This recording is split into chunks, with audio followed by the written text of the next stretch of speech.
Hey, salut à tous, j'espère que vous vous portez bien. On est de retour encore sur la chaîne Easy Anatomy et cette fois-ci, on va faire la description anatomique de la scapula. C'est parti. Alors, qu'est-ce que la scapula? La scapula, anciennement appelée omoplate, est un os plat, pair et de forme triangulaire. Pair, ça veut dire qu'il y en a deux, une droite et gauche. La scapula est située à la partie postéro-supérieure du thorax. Elle est plaquée contre les côtes, précisément de la 2e à la 7e côte. La scapula s'articule latéralement avec l'humérus et en avant avec la clavicule. D'ailleurs, la clavicule et la scapula forment ensemble la ceinture scapulaire. Alors, la scapula présente à décrire 2 faces, 3 bords et 3 angles. On commence avec les faces. D'abord la face antérieure, encore appelée la face costale. Pourquoi le nom face costale? Eh bien parce que c'est cette face qui est plaquée contre les côtes. Donc la face antérieure de la scapula est excavée et constitue la fosse subscapulaire. La face antérieure de la scapula est également parcourue par 2 à 3 crêtes qui se convergent, qui se dirigent vers l'angle latéral de la scapula. Cette face intérieure donne insertion au muscle subscapulaire sur sa plus grande partie et au muscle dentelé antérieur le long du bord médial. On peut maintenant passer à la face postérieure. La face postérieure, elle est globalement convexe. Vous pouvez voir la courbure et elle est partagée en 2 fosses à l'union de son quart supérieur et de ses 3 quarts inférieurs par l'épine de la scapula. C'est-à-dire que si on divise la face postérieure en 4 parties, à l'union du quart supérieur et des 3 quarts inférieurs, se trouve l'épine de la scapula. Et en haut de l'épine de la scapula, on a la fosse supraépineuse qui donne insertion au muscle supraépineux. En dessous de l'épine de la scapula, on a la fosse infraépineuse. Cette fosse infraépineuse est séparée en 2 parties, médiale et latérale, par une crête qui est proche du bord latéral de la scapula.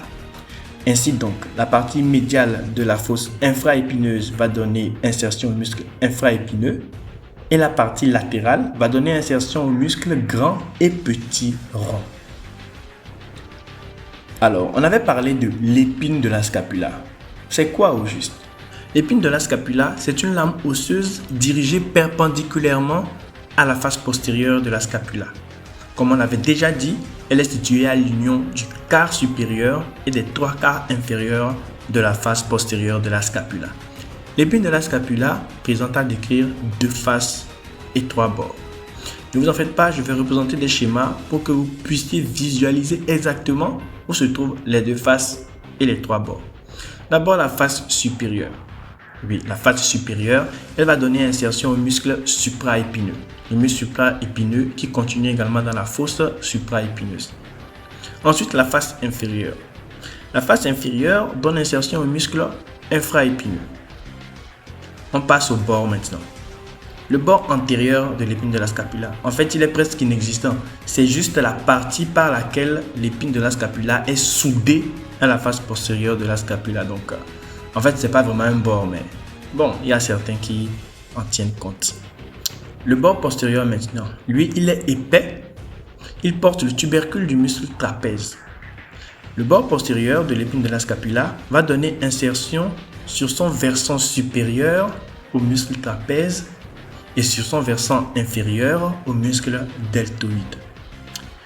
L'épine de la scapula possède également un bord latéral qui va se continuer par l'acromion. Le bord latéral délimite avec le col de la scapula l'échancrure spinoglénoïdale traversée par l'artère et le nerf suprascapulaire. Acromion. C'est quoi au juste l'acromion? L'acromion, c'est un élément osseux de la scapula qui constitue le prolongement postérieur et latéral de l'épine de la scapula.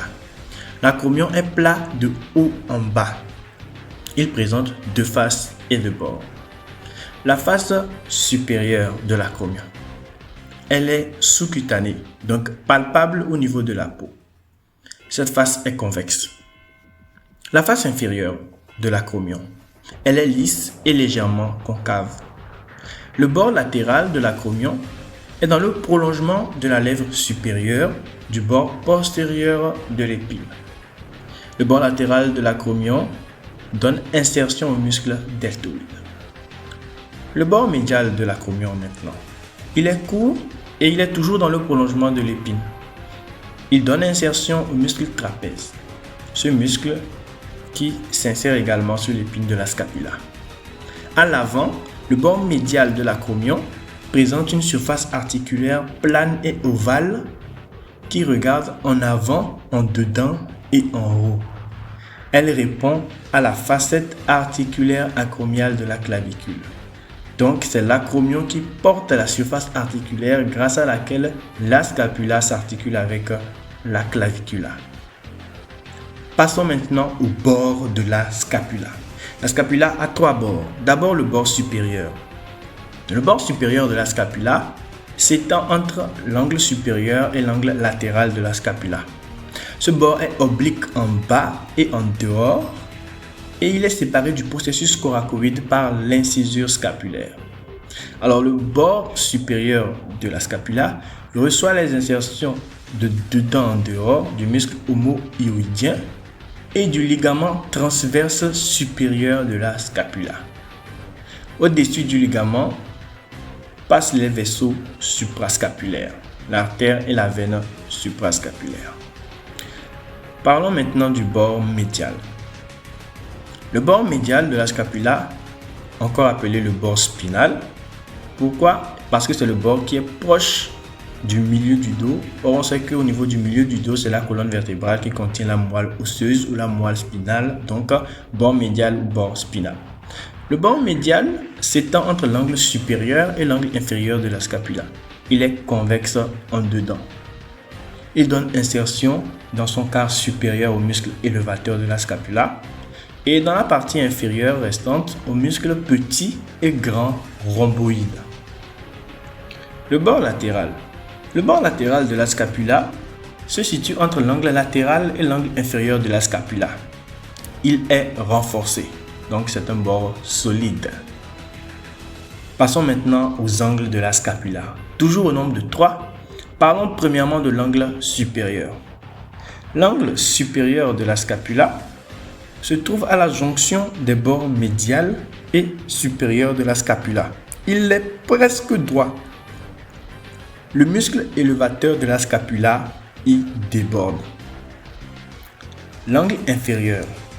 L'angle inférieur de la scapula, encore appelé pointe de la scapula, se trouve à la jonction des bords médial et latéral de la scapula. Il donne insertion au muscle grand dorsal. Ensuite, l'angle latéral. L'angle latéral de la scapula se trouve à la jonction des bords latéral et supérieur de la scapula. L'angle latéral est composé du col de la scapula, du processus coracoïde et de la cavité glénoïdale. Analysons ensemble ces trois éléments. D'abord, le col de la scapula. Qu'est-ce que le col de la scapula? Il s'agit de la portion cylindrique aplatie d'avant en arrière qui relie le corps de la scapula à la cavité glénoïdale. Je ne sais pas si ça se fait comprendre.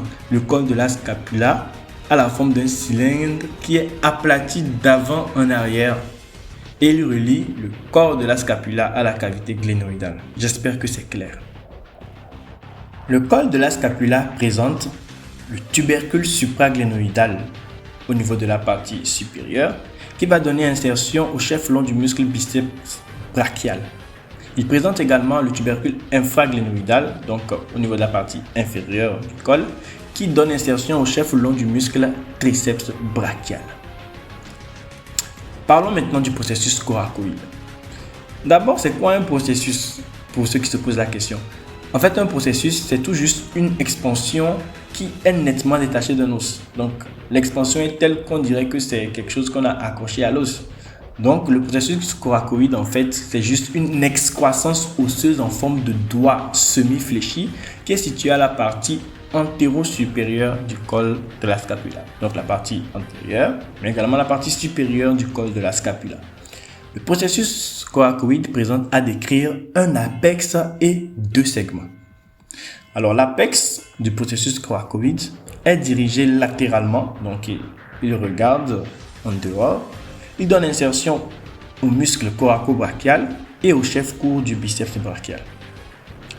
Alors on avait dit que le processus coracoïde a deux segments, un segment vertical et un segment horizontal. Alors le segment vertical, il est oblique en haut et en avant. Son bord médial donne insertion au ligament transverse supérieur de la scapula. Son bord latéral, lui, va donner insertion au ligament coraco-huméral. Passons maintenant au segment horizontal. Le segment horizontal est oblique en bas, en avant et en dehors. Son bord médial reçoit l'insertion du muscle petit pectoral en avant et en arrière l'insertion des ligaments trapézoïdes et conoïdes. Les ligaments trapézoïdes et conoïdes forment ce qu'on appelle le ligament coraco-claviculaire médial. Le bord latéral du processus coracoïde reçoit l'insertion du ligament coraco-acromial et du ligament coraco-huméral dans le prolongement de son insertion sur le segment vertical. Je m'explique. On avait dit que le ligament coraco-huméral s'insérait sur le bord latéral du segment vertical du processus coracoïde. Eh bien, quand il s'insère à ce niveau, il se poursuit également, il se prolonge au niveau du segment horizontal où il va s'insérer sur le bord latéral. C'est parfait. On passe maintenant à la cavité glénoïdale. La cavité glénoïdale, c'est une surface articulaire concave en forme de poire qui répond à la tête humérale. La partie inférieure de la cavité glénoïdale est plus volumineuse que la partie supérieure. La cavité glénoïdale regarde en avant, latéralement et légèrement en haut. Sur le bord antérieur de la cavité portant l'incisio glénoïdale s'insèrent les ligaments gléno-huméraux. Voilà, c'est l'essentiel de l'anatomie de la scapula concernant l'ostéologie. C'était Red, je vous dis à très bientôt.